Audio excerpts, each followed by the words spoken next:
আমার দেখা বেস্ট একটা প্রোগ্রাম ছিল এই প্রোগ্রামটা। আপনারা ভাবছেন এটা কি একটা বিয়ে বাড়ি? না, না, না। এটা কিন্তু কোনো বিয়ে বাড়ি না। এটা হচ্ছে দাদা নাতনিকে ওয়েলকাম জানাচ্ছে। নাতনি ফার্স্ট টাইম বাংলাদেশে আসছে, ওর 6 মাস বয়স। কানাডা থেকে এই প্রথম ওর বাড়িতে আসছে, তাই দাদার আনন্দের শেষ নেই। আর দাদা ওর ওয়েলকাম জানানোর জন্য কী কী করলো সেটা আপনাদের সাথে হালকা একটু শেয়ার করছি। আশা করছি আপনাদের সবার ভালো লাগবে। আসসালামু আলাইকুম, যে যেখানে আছেন আশা করছি সবাই ভালো আছেন। আলহামদুলিল্লাহ আমরাও ভালো আছি। দাদার ভালোবাসা হলো নিঃস্বার্থ ও আদর অভিজ্ঞতার এক অপূর্ব মিশ্রণ, যা নাতি নাতনিদের শৈশবকে রঙিন করে তোলে। সত্যি দেখেন, এই ভিডিওটা দেখলে বুঝবেন যে কেন আমি এই কথাটা বললাম। এই বাবুটা এখন ছোট, কিন্তু ও যখন বড় হবে তখন ও দেখবে যে সত্যি ওর দাদা ওর ওয়েলকামের জন্য কত সুন্দর একটা আয়োজন করেছিল, কত রঙিন ছিল ওর বাংলাদেশে ওয়েলকাম করাটা। তো যাই হোক, চলেন বাড়িটা কিভাবে সাজিয়েছে জাস্ট এটাই আপনাদের সাথে শেয়ার করছি। আর তা না হলে ভিডিওটা অনেক বড় হয়ে যাবে। তো আলহামদুলিল্লাহ এত সুন্দর একটা প্রোগ্রাম অ্যাটেন্ড করতে পেরে আমারও ভীষণ ভালো লেগেছে। যিনি এই প্রোগ্রামটা আয়োজন করেছেন তিনি কিন্তু আমার শ্রদ্ধেয় বড় দুলাভাই। আর বড় দুলাভাইয়ের সব ধরনের প্রোগ্রামগুলি খুবই জাঁকজমকপূর্ণ হয় এবং সবাই অনেক বেশি আনন্দিত থাকি, এক্সাইটেড থাকি বড় দুলাভাইয়ের প্রোগ্রামগুলিতে অ্যাটেন্ড করার জন্য। তো বাড়িটা আসলে এত সুন্দর করে সাজিয়েছে যা মানে মুগ্ধ করার মতো, আপনাদের সাথে শেয়ার না করলেই নয়। আর আমিও এটা স্মৃতি হিসেবে আমার কাছে রেখে দিচ্ছি।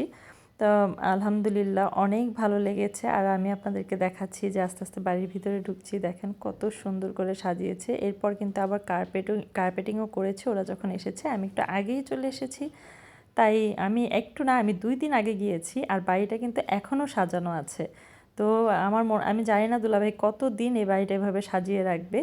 তো এত সুন্দর করে সাজিয়েছে, একদম ছাদ পর্যন্ত আমি আপনাদেরকে নিয়ে যাচ্ছি। ছাদ পর্যন্ত সম্পূর্ণটাই সাজিয়েছে, লাইটিং করেছে, খুবই সুন্দর। আমি 2 দিন আগেই চলে গিয়েছিলাম। আমি 3 দিন ছিলাম দুলাভাইয়ের বাসায়। যদিও রমজান মাস, এই রোজার মধ্যেও আসলে দুলাভাইয়ের দাওয়াতে যেতেই হবে, এই ধরনের প্রোগ্রামগুলো আসলে মিস করতেই চাই না আমি।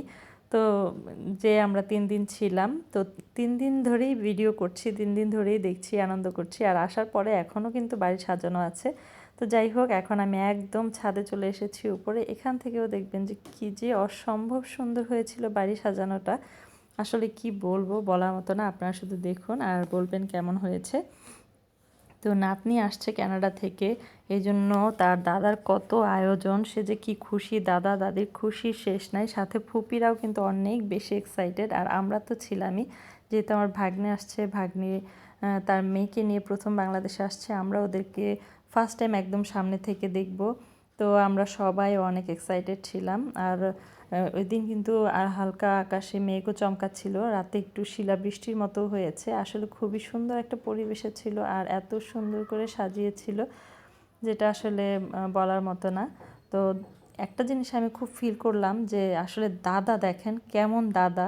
সে কিন্তু যখন নানার ক্ষেত্রেও যেমন বেস্ট, সে দাদার ক্ষেত্রেও তেমন বেস্ট। সে কিন্তু তার সর্বোচ্চ দিয়ে, আমি দেখেছি যার জন্যই করে একেবারে তার সর্বোচ্চ দিয়ে করে এবং অনেক আনন্দিত থাকে। তো ফ্লাওয়ারটা নিয়ে এসেছে, নাতনিকে ওয়েলকাম করবে। আর যেহেতু ছোট বাবু আসছে, মেয়ে বাবু, তাই গোলাপি আর সাদা দিয়ে একেবারে বাড়িটা সাজিয়ে ফেলেছে। যেহেতু ছোট্ট বাবু, ও তো বেলুনই পছন্দ করবে। আর তারপর যাই হোক, বাসাটা তো অনেক সুন্দর হয়েছে সাজানো, এখানে আর বলার মতো কিছুই থাকে না। আর দাদার ভালোবাসা দেখলে, আসলে আমার তো দাদা নাই, জানি না দাদাকে আমি পাইনি, পেলে কেমন আদর করতো সেটাও আমি জানি না। বাট যার দাদা আছে, যেমন দাদা হলো পরিবারের সেই অভিজ্ঞ বটবৃক্ষ যার ছায়া নিশ্চিন্তে বেড়ে ওঠা যায়। যার দাদা দাদি আছে এরকম এত এত ভালোবাসা দিয়ে তাদেরকে বড় করবে, তারা খুবই ভাগ্যবান, ভাগ্যবতী। আমি তো বলবো আমাদের নাতনি খুবই ভাগ্যবতী যে এত ভালো একজন দাদা পেয়েছে। দাদা ভাই আসলেই মানে বলার মতো না। দাদা ভাই যদি পারতো পুরো পৃথিবীটা নাতনির কাছে এনে দিত, এমন একটা অবস্থা। দাদা দাদির ভালোবাসা সবার কপালে থাকে না। দাদা দাদি থাকলে যে আনন্দ এবং যে ভালোবাসা পাওয়া যায়, সেই ভালোবাসা আর কোথাও খুঁজে পাওয়া যায় না। দাদা দাদির ভালোবাসাটাই একদমই অন্যরকম। যাই হোক, আমরা অপেক্ষা করতে করতে অবশেষে আমাদের ক্যানাডিয়ান নাতনি চলে এসেছে বাংলাদেশে এবং তাকে সবাই মিলে ওয়েলকাম করছি আমরা। এদিকে ক্যামেরাম্যান ভিডিও করছে, ছবি নিচ্ছে, সবাই একেবারে বাবুকে নেওয়ার জন্য অস্থির। তো আমার দুলাভাই প্রথম যে ওকে রিসিভ করে মানে নামিয়ে নিয়ে আসলো। আর এদিকে ওয়েলকাম কেক নিয়ে এসেছে, মিষ্টি নিয়ে এসেছে, এগুলি নিয়ে কাটবে। আর দাদা ভাই তো নাতনির জন্য ড্রেস কিনে রেখেছে, দুই ফুপি তার ভাতিজির জন্য সুন্দর সুন্দর গোল্ডের চেন এনে রেখেছে। মানে ভালোবাসার কোনো কমতি নেই। ও তো ছোট, বাট আমি দেখে খুবই মানে আবেগে আপ্লুত হয়ে গেছি। আর এত ভালোবাসা, এত ভালোবাসা, মাশাল্লাহ মাশাল্লাহ মাশাল্লাহ। মানে কি বলবো, সবাই মাশাল্লাহ বলবেন। যদিও বেবিকে দেখাতে পারছি না, বাট ওদের এত আনন্দ আপনাদের সাথে শেয়ার করলাম। আশা করছি আপনাদের সবারই ভালো লেগেছে। কেমন লেগেছে অবশ্যই সবাই কমেন্টস করে জানাবেন, এবং ভালো লাগলে সবাই লাইক কমেন্ট এবং শেয়ার করে দিবেন। যাদের দাদা আছে তাদেরকেও মেনশন করে দিবেন। আল্লাহ হাফেজ।